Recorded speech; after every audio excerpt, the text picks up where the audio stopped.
नमस्कार. पणजे आंदोलन चालू आसा आझाद मैदानाचेर. हें आंदोलन सादें आंदोलन न्ही, तर हें गोंयकारांचें आंदोलन आसा. हांव खंयसरूच विरेश बोरकर भाईक किंवा तेज्या वांगडी जेंच्यांनी उपास धरलेलो आसा तेंच्या सपोर्टान उपास धरला म्हणून उलयना. आमी जर एक दीस उपास धरता जाल्यार आमकां नाका आतां. ते 100 दीस जाले उपाशी आसा, ते बी आमच्या खातीर न्ही, गोंयकारां खातीर उपाशी आसा.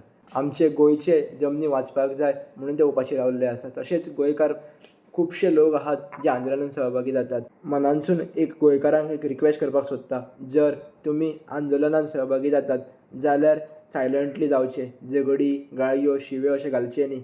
ते पर्सनली वचून तुमी त्या आंदोलनांत सहभागी जाया किंवा विडियोजांनी सकयल कमेंट्स मारा, कितेंय करा.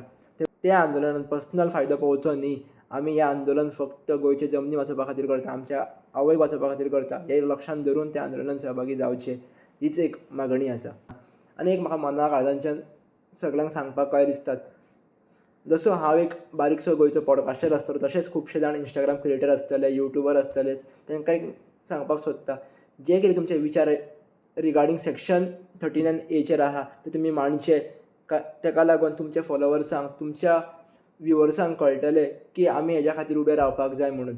जर तुमकां कितें दिसता की हांव कितें रॉंग उलयला आसतलो, कितें तुमकां मनाक दुखलां आसतलें, जाल्यार ह्या विडियोसून म्हाका फक्त इतलेंच सांगपाक जाय की आमी विरेश भाईक आनी पुराय टिमीक गोंय वाचोवपा खातीर, आमची जमनी वाचोवपा खातीर सपोर्ट करपाक जाय, खंयची पॉलिटिकल पार्टी म्हणून न्ही. धन्यवाद.